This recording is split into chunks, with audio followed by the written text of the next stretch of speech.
أعوذ بالله من الشيطان الرجيم بسم الله الرحمن الرحيم الحمد لله رب العالمين والصلاة والسلام على سيدنا ونبينا وآله الطيبين الطاهرين لعنة الله على أعدائهم أجمعين من الآن إلى قيام يوم الدين.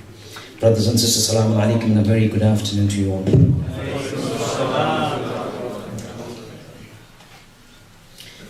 Before I commence, you've just heard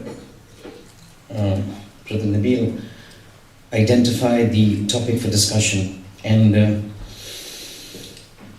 while I would suggest a different topic, I preferred to opt for this one because it was a little out of the regular. And Nahjul Balagha is a book that talks a lot about societal order. However, since the time I gave the topic, there's been a slight modification because I've added 3 letters before the societal order in parentheses and termed it as Nahjul Balagha and the societal disorder. Having known the topic, before I commence, 2 confessions to make. First, the 30-minute time slot that has been given to me is definitely not enough to encapsulate everything that Nahjul Balagha talks about this aspect and this issue. So what we would be doing is, my eyes would constantly be on the time, and in case I mess out, I know Brother Nabil is over here with his pen and foot, so it's going to come without fail. We will try to stick to the time. Whatever is missed out, as Dr. Ijaz mentioned, he's got his resources. I will present my resources to the organizers should they wish to take it up. That's confession number 1. Confession number 2, the moment I came over here, I was a little taken aback. Nahjul Balagha is not a book that you can read. It is a book that needs to be analyzed. It is an extremely difficult book. And if somebody were to tell me it's a simple book that you could just read, I would take it with a pinch of salt. It is called Nahjul Balagha. Not the correct translation is the Peak of Eloquence. Peak of Eloquence is different, Nahjul Balagha is different. But this book is so high in eloquence that it is referred to as the idol of the Qur'an. And to read it and to understand it requires a lot of effort. And to speak without flashing it up is going to be immensely difficult. Because as you see, it's an academic conference, and I will definitely all throughout be referring to the Nahjul Balagha. The words and the sentences will just flow up. You need to have it before you to actually know what is happening. So as it says, something is better than nothing, what we will do is we will try to speak it out. If you can grasp it, fair enough. I had prepared the presentation. Since there are no facilities available, we'll have to do and make do with what we've got. But in trying to understand the topic about how Nahjul Balagha and Imam Ali approaches the societal order that takes place, there is something that should be understood as to what prompted me to possibly select this topic for discussion. And the topic is primarily inspired because of an event that took place, started around 5 years ago and continued even as we speak, which you and me refer to as the Arab Spring. The Arab Spring, as you remember, started and commenced in December 2010 in Tunisia. And we will refer to that incident that actually kick-started and triggered this entire Arab revolution, which I made a note encompasses from A to Z or A to Z countries in the Middle East, spreading across Algeria, Bahrain, Egypt, Iraq, Jordan, Kuwait, Lebanon, Libya, Morocco, Qatar, Saudi Arabia, Syria, Tunisia, UAE, and Yemen. All of a sudden, a turmoil takes place in these countries, and the entire society just blows up. And we need to realize what are those things that trigger these things. What happens in these societies that come to such a state that one little spark encompasses 13 to 14 nations, 13 to 14 societies. And this is where we need to go back and understand what are the reasons. Do we have something? And the best book after the Qur'an probably would have to be Nahjul Balagha. But while I'm here, and we will be referring to a lot of things, Sallu ala Muhammadin wa ala Muhammad.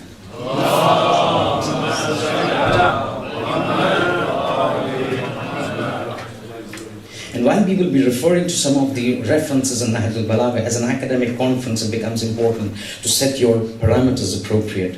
And the book of Nahjul Balagha that I would be referring to would be the one of Subhi Saleh, printed in the year 1414 Hijri in the city of Qum. So all references will be from this book. All those who have been embarking on Nahjul Balagha would know certain khutbah, certain numbers do differ from publishing to publishing and book to book. So this is going to be our book of reference, Subhi Saleh, 1414 Hijri, published in the city of Qum. When we talk about, and what makes things very easy for me is that, Doctor, I just started off something on governance, and that's where I want to take it up.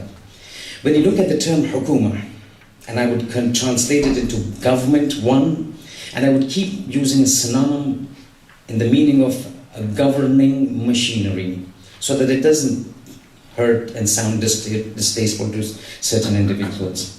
When we look at the governing system and the government pattern, or the hukuma, in Islam, we find it's very different from what the flavor that it has taken over a passage of time. So in the passage of time, if you look at the term hukuma, if you talk about the word government, if you look at the ruling authority, the word, it's synonymous to, say, for example, to authority, to dominance, to suppression, to oppression, to control. Whereas when you go to Nahjul Balagha and you look at what Imam Ali wished to talk about, it's entirely different. It gives a different meaning. So in Nahjul Balagha, and we will give references, it talks about administration. When he talks about hukuma, he talks about government, he talks about governance, he talks about a governing machinery or mechanism. He refers to it as an administration of the people. He refers to it as a means of guidance. He refers to it as a means of love, a means of affection. Something very different from what this word has taken to mean in the general public's mentality.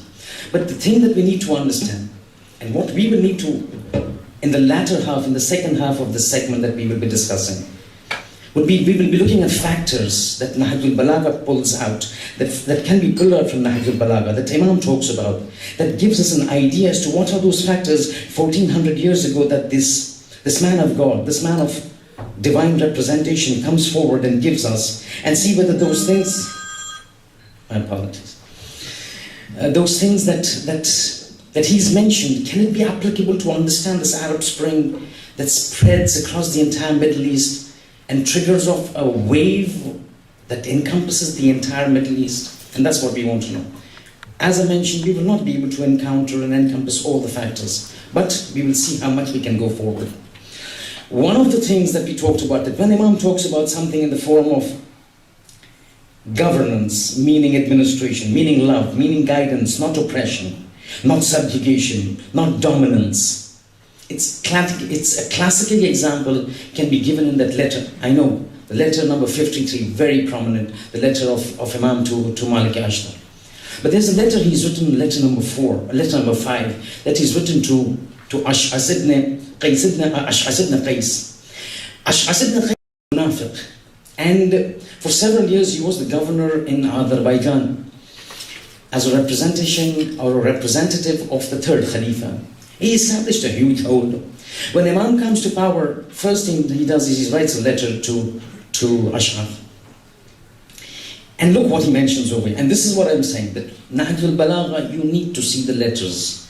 You need to see the wordings. It's not simple Arabic that you hear and you understand. وَإِنَّ عَمَلَكَ لَيْسَ لَكَ بِتُعْمَةٍ وَلَكِنَّهُ فِي, I will definitely translate.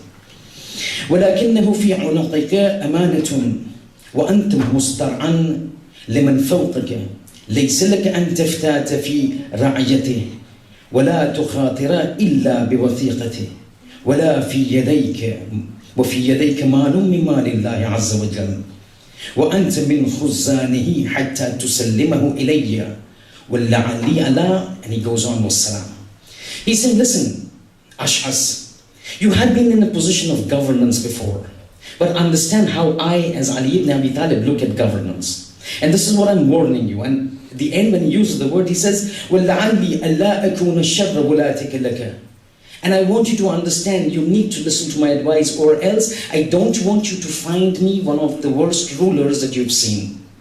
Because if you don't follow by my ideology, I'm going to come down hard. I'm going to come down very strict. He says, this thing that you have got, this thing that you've got in your hand as a hukumat, as a rule, in terms of a governance, understand, one, saying it's a trust. It's an amana that has been given to you. You're one of the khuzan, you're one of the treasurers of the treasures that Allah has placed in your hand. And third, he says, understand, and this is what comes out of it. He says, you are accountable and you are responsible. Accountable to God, responsible to the people. And this is what encapsulates the entire idea or ideology of Imam when it comes to governance. He says you need to be a person who's in the governing machinery, who's in the government, who's in the hukuma, has got these parameters to understand that he's got a responsibility towards the people and he's got an accountability towards God. And very interesting, in this letter number 5 of Nahjul Balagha, Imam refers to 2 words. Say mustar'an and ra'iyya. Both of these words are derivatives coming from 3 roots. Ra, Ain and Ya, Ra'a. Shaykh Mutahari in his books when he talks about Nahjul Balagha refers to this aspect. Saying the first time you could hear the meaning of, see those who know Urdu, those who know Arabic know, Ra'i and Ra'iyya. Ra'iyya is very simple in Urdu also. Ra'iyat means the subjects. Ra'i means ruler. So you will find in Islamic terminology when a reference is made to a ruler, it refers to the ruler as Ra'i. And when it talks about the subjects, they're referred to as the Ra'iyat. Ra'iyat also said in Urdu. But the first time, this is Shaykh Mutahari saying, the first time somebody used the word Ra'i and Ra'iyat for denoting and referring to a ruler or the subjects under the ruler was either the Holy Prophet or Imam Ali. The word Ra'a comes and means protection, to protect. So when you say Ra'i means the protector and Ra'iyat means protected. Now you understand how the Holy Prophet and Imam Ali used these words for those 2 individuals. The ruler is not referred to as the ruler, he's referred to as the Ra'i. That means now he's supposed to protect. And Ra'iyat means those who are protected. That means those subjects under the Ra'iyat of the Ra'i are referred to as the Ra'iyat means the protected ones. That means from the very beginning they're giving this sentence, this ideology, this perception that you being the ruler does not mean oppression, it means protection. And these individuals under your control are Ra'iyat means to be protected. Ajab this is. These individuals at the helm of the social affairs are coming up with this ideology. But when you move forward, you come across an amazing, because when we're talking about the concept of governance in the idea of Imam Ali al-Islam, and then we see what are those factors in the eyes of Ali and Nahjul Balagha that break down this entire social order to lead into a social disorder. In Ghurarul Hikam, references are there. Those who would want can come and take it from him. In Ghurarul Hikam, he says, Inna Sultan the Aminullah fil Arda. He's saying the Sultan that is there, he is the Amin of God. Amina. You used to call the Holy Prophet As-Sadiq Al-Amin. The Holy Prophet says, Ali says in Ghurarul Hikam that Inna Sultan the Aminullah fil Ard. He's the Amin of God upon the earth. He's got 2 responsibilities. Muqimul Adl, to establishment of justice, but in 2 places. See, the concept of a ruler. And that's why we need to understand. We need to understand what Ali knows, considers and looks upon a social order to find out what goes wrong in that sentence, in those contexts, in those ideologies for the Arab Spring to take place. One little candle or a candlelight to take place. Muhammad Bouazizi, a jobless graduate, taking his vending cart. A police comes, protests that he's not to be there. An altercation takes place. He sets himself on fire in protest against what was done to him. And that starts off 13, 14 Arab countries. The entire rulership dismantled by one action. What was that action? And what were the circumstances in those societies that something triggers something so intense? Governments fall. Societies crumble. Nahjul Balagha talks about it. He's saying this man who's the ruler, who's the ra'i, who's supposed to be the protector, he is Aminullah fil ard. He is the Amin of God upon the earth. Muqimul adl. He has to establish adalat, justice in two places. Fil bilad, bain al-ibad. In the lands, in the boundaries of his government, in the boundaries of his domain, in the boundaries of his saytara. He's supposed to establish adalat and equality. Injustice and persecution need to be removed within the boundary and amongst the servants. That means he has to establish adalat. Now look further what Imam Ali says in Nahjul Balagha when it comes to this. He says, there is when we talk about a society, and my concept of a society has to be a society that is one. And this again I'm picking up. I really do not have that PowerPoint to show to you. But this is extracted from Nahjul Balagha. He says, I want a society, I look for a society, I want to make a society, to manufacture a society, to establish a society that gives peace, comfort, and security to the subjects, to the ra'iyat. Then he says, this stable society that I'm talking about, this is 1400 years ago, brothers and sisters. I'm going to lead you up today's world, the 21st century. He says the society should be such, and the society that I look at, and the society that I want. You know what society it is? That society should be this. يَعْمَلُ فِي إِمْرَتِهِ الْمُؤْمِنِ وَيَسْتَطْمِعُ فِيهَا الْكَافِرِ وَيُبَلِّغُ اللَّهُ فِيهَا الْأَجَلِ وَيُجْمَعُ.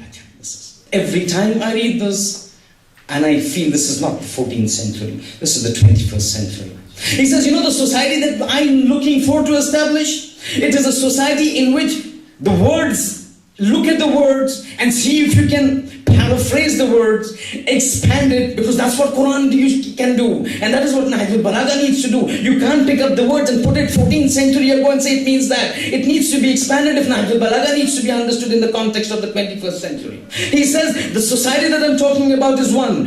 يَعْمَلُ فِي إِمْرَتِهِ الْمُؤْمِنِ.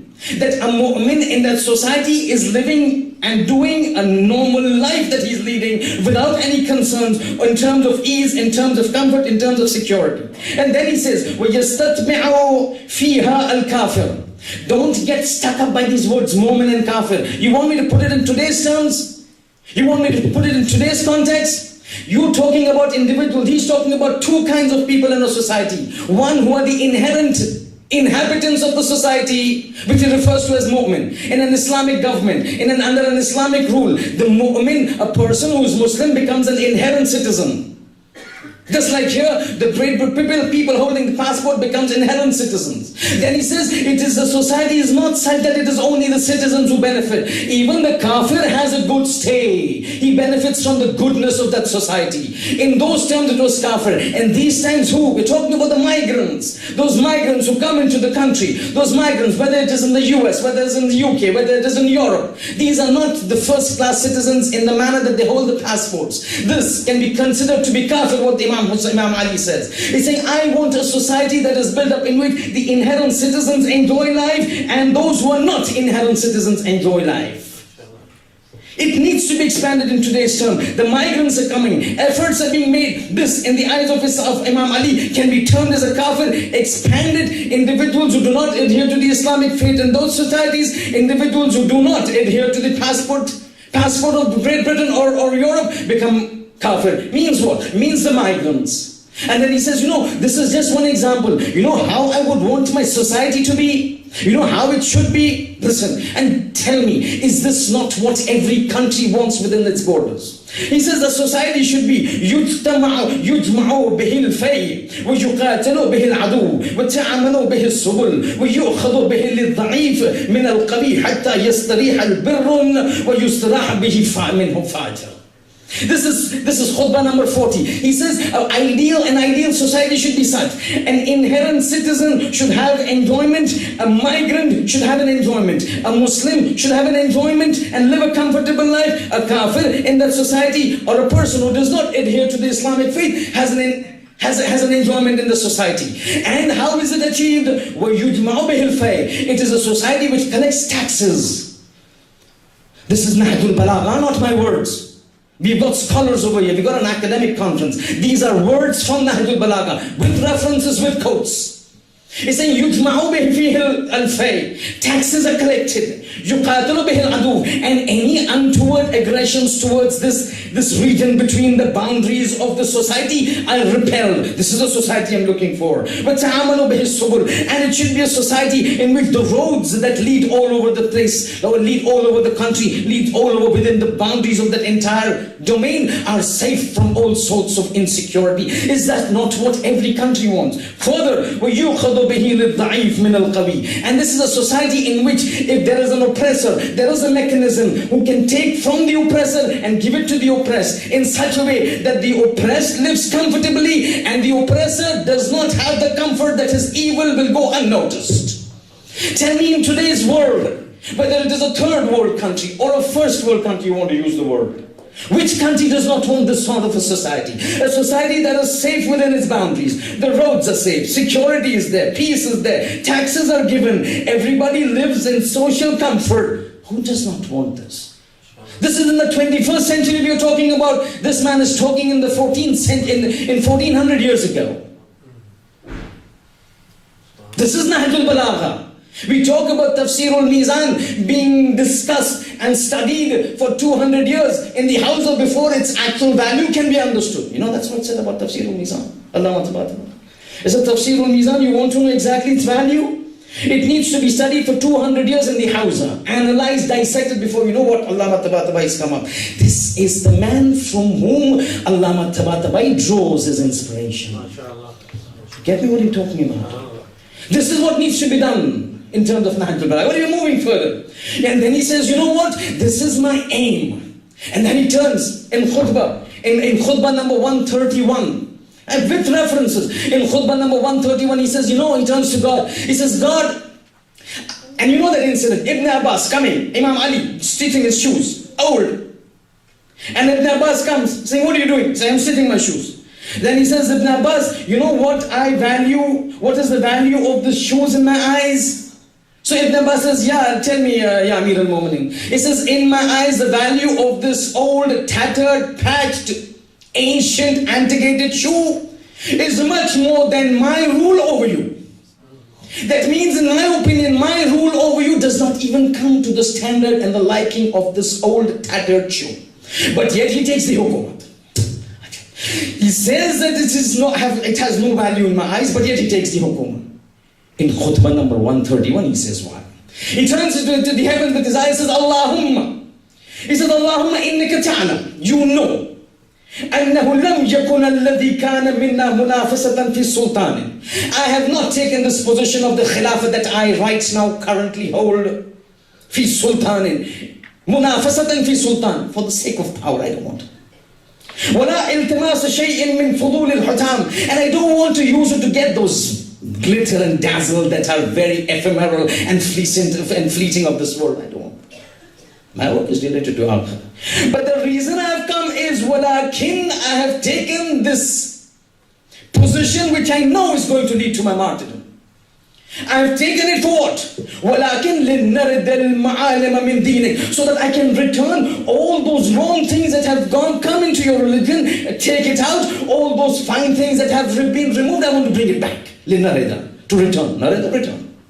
لِنَّرِدَ الْمَعَالِمَ مِنْ دِينِكَ وَتُظْهِرَ الْإِصْلَاحِ فِي بِلَادِكَ. And under Islam, I know there is progress to be made. This is Ali saying. Under Islam, there is progress to be made. I know it is not being doing. I want to show the world that the society that you have ordained has progress. I want to show that progress to the people. That progress is not seen now. And then he says, فَيَأْمَنُ الْمَظْلُومُونَ min ibadika wa tuqam al-mu'attalata min hududik. And all those things that have been forgotten about your religion, I want to bring it back so that I can get that society which gives ease and comfort and peace to the people, in which the roads and people and in the area within the boundaries are safe, taxes are collected properly, people, whether they are inherent citizens or migrants, whether they are Muslims or those who do not adhere to the Islamic faith, all live comfortably. This is the society Ali wanted. It's a different issue, he didn't get it. But there's a promise of God in the Qur'an. Somebody will come and establish that hukumah. We have to wait for it. Right now we're analyzing what we're doing. But over here, Having understood this, and with 17 minutes of my time gone and 13 minutes remaining, with an additional 1 minute probably out of the lutf and fadl of Brother Nabil, we carry on with the second part. Sallu ala Muhammadin wa ala Muhammad. So just to butter him up. Oh, 22 minutes. Okay. Now there's certain factors that Imam Ali looks as to what brings about the downfall. And he talks about it. There are approximately 10 to 11 factors. You go through the Nahjul Balagha, the khutbat, the rasail, the kalimatul qisar. Approximately 11 to 12. We don't have time. With 22 minutes gone, probably one if you finish. But the fact is, this is just a taster, a trial, a trailer movies to go into Nahjul Balagha. Dr. Ayaz invited the people, come to Nahjul Balagha. Looking at the society, he comes up with certain factors. He said there are certain factors which bring the downfall, which will break society, which will cause it to collapse. And in several sections of his Nahjul Balagha, you find this. See, one thing that he talks about is, Islam talks very intensely about unity. And one thing he says, breaks down societies, makes it crumble, makes hukumat go down, makes to change the government, is disunity and discord. Qur'an has, from the very beginning, been very sensitive to it. وَاعْتَصِمُوا بِحَبْلِ اللَّهِ جَمِيعًا وَلَا تَفَرَّقُوا. Hold fast to the rope of Allah, do not scatter. This is a positive end. At times he says, وَلَا تَكُونُوا كَالَّذِينَ تَفَرَّقُوا وَاخْتَلَفُوا. Do not be like those who scattered, who disunited. تَفَرَّقُوا وَاخْتَلَفُوا. They separated, they segregated, and وَاخْتَلَفُوا. And they did ikhtilaf. And he says, if you do that, لَهُمْ عَذَابٌ عَظِيمٌ. So negative shout. But you see one thing he says, Qur'an. He's saying, one of the things that can cause success for you in society is exactly this unity. And he turns, he says, يَا أَيُّهَا الَّذِينَ آمَنُوا اصْبِرُوا وَصَابِرُوا وَرَابِطُوا وَاتَّقُوا اللَّهَ. In the Qur'an, if you see sentences or recommendations by God for success, you'll find one of those things that cause success, taqwa. This is one verse, as he says, in addition to taqwa, in a social dimension, if you want success, there's one more thing. Taqwa alone in society, not individually. We're talking about society, don't get me wrong. In a social setup, just taqwa to give you success could be a guarantee of success. One more thing. What? Unity. This is what this word says. Isbiru, do sabr. That is yours, individual. Wasabiru, tell each other to do sabr. Then what he says is, warabitu, unite. Don't segregate. Once you unite, wattaqullah. Once you become this is la'allakum tuflihun. It is then you will get success. So when it comes to unity and non-separation and non-segregation, Islam from the very beginning, very hard, very intense, comes down hard. Don't separate. You separate, lahu adhabun adhim. In Kufa, when Imam is there, that is the time, Imam moved his capital from Medina to Kufa once he becomes the Khalifa. And this is exact. So we were discussing sometimes in one of the tafsir lectures. And this Kufa has a very important position, not even from the times of Imam Ali, but even when Imam Zaman comes. Read what Riwayat, it says that when Imam comes, he will put his capital in Kufa. Kufa has a very extremely important position in history. And the Riwayat that talk about how Kufa will develop. And we talk about central London being expensive. Yeah, we have that in the Riwayat. We have the Riwayat. Shibran bil dhahab. Every span in terms of gold. That's how it is. So, but that is central London now. That will be Kufa when Imam comes, inshallah. But this concept, when he's in Kufa, and people are turning away from him. Now this is during the fag end. He's telling people, fight. They says, no, we don't want to fight. Then he tells them, you know what has happened? وَعْلَمُوا, understand, إِنَّكُمْ سِرْتُمْ بَعْدَ الْهِجْرَةِ أَعْرَابًا وَبَعْدَ الْمُوَالَاةِ أَحْزَابًا. There was a time when you were Bedouin Arabs and the Holy Prophet came and joined you together. Made you Arabs. Made you together. You did Hijrat. The Holy Prophet did Ukhuwa. First thing, Muhajir Ansar, get together, brother. Muhajir Ansar, get together, brother. Ukhuwat, unity. وَاعْتَصِمُوا بِحَبْلِ اللَّهِ جَمِيعًا وَلَا تَفَرَّقُوا وَلَا تَفَرَّقُوا. Every time, do not separate. First thing the Prophet did when he comes from Hijrat to Medina. One Muhajir, one Ansar. One from Makkah, one from Medina, brother. Ukhuwat. Unity needs to be established. He's saying, he came, he established, now you all separated. بَعْدَ الْهِجْرَةِ أَعْرَابًا. You become Bedouins. And بَعْدَ الْمُوَالَاةِ أَحْزَابًا. He wanted to bring you together. Now you all segregated. People in Medina separate, people in Makkah separate, you in Kufa separate, you don't want to meet people in Basra. Sham is an entirely different world under Muawiyah. Always say Sham was a superpower. Muawiyah was a superpower there in Sham. Could do anything. If you pray Jummah on Wednesday, that means you can do anything. That's what it was. Now he's saying, this is what is this. But he says, then he compares, and he's trying to show the people, look how disunited you are. And he mentions in Nahjul Balagha, one of the reasons that my hukumat is gone, this is the time when nothing is remaining. You refer to history. This is the time when nothing remains with Ali except Kufa. Every city has gone from Kufa, from his hands. Why? Because nobody to support, nobody to help him out, nobody to support him. So cities started getting out of his hand. At that time now he's comparing, he's standing before his people, he's expressing his ajz to the people, his helplessness to the people. You know, you require support now. Even if you're on the right, somebody asked Imam Ali, why didn't you stand up when your haq was taken? He said, I didn't have supporters. People turned, there was nobody with me. How can you stand up? Suicide? No. You stand up if there is a return that you can get, tangible return. You just don't want to go up into battle and get killed and finish. That's what Hussein did when he left from Makkah. Getting killed without any reason, without any purpose is useless, irrelevant. That's not a bravado. He's saying, wa ajaba. This is khutbah number 27. Faya ajaban ajaba. You see, I had mentioned, certain times the Ma'sumin use certain sentences. 1 minute he's writing. So I got 1 minute. Sometimes Ma'sumin use amazing sentences. Ajaba is one sentence. When you hear ajaba means it's something, like you said, qayamat agi, something of that sort. He says, wa faya ajaban ajaba. Wallahi yumitul qalb. Wa yajlubul ham. He's saying the heart is killed. Yumitul qalb. The heart gets killed. Anxiety overcomes my entire existence. At what? At the thought that min ijtima'i ha'ula'i al-qawm ala batilihim wa tafarruqikum an haqqikum. These people, Muawiyah on the batil, I am Imam on the haqq. They are so engrossed in uniting with a batil, and you are so engrossed in scattering away from haqq. How do I fight? Saying, because of you, look at them.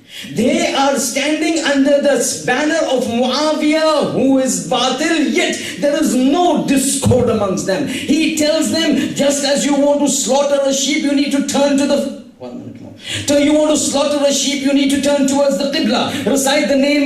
Invoke the name of God. Be a Muslim. Use that iron instrument, and then you cut the sheep if you want to do that. Similarly, you want to do it, you have to do it for a guard. Guard vegetable. So you want to eat a vegetable, just as you slaughter an animal, the same way you have to slaughter this vegetable. Amr Asad, but people will not accept. Muawiyah says, yes, they will accept. I know it. And they did accept. This is history we're talking about. And that's the control. Imam says, that man leads Jummah on Friday, on Wednesday, you agree. He's got people who make mistakes and prayers in a state of intoxication, you accept. He says, come under me. You join rank and file to come under him. I am Imam Haq. I'm telling you what the Akhirat holds. I'm telling you what the future holds. But you don't want to join to me. This is one of the reasons that society is fallen. And you see what happens. When there is discord within societies break down. Unfortunately, I have not been able to convey everything that would probably do justice to it. But anyway, whatever justice you would want to do with Nahjul Balagha in half an hour cannot be done. I hope this probably proves food for thought for individuals to probably go and look up this issue. If people require any bibliography or any assistance, I'm there with you. ربنا تقبل منا إنك أنت السميع العليم غفر الله لنا ولكم والحمد لله رب العالمين.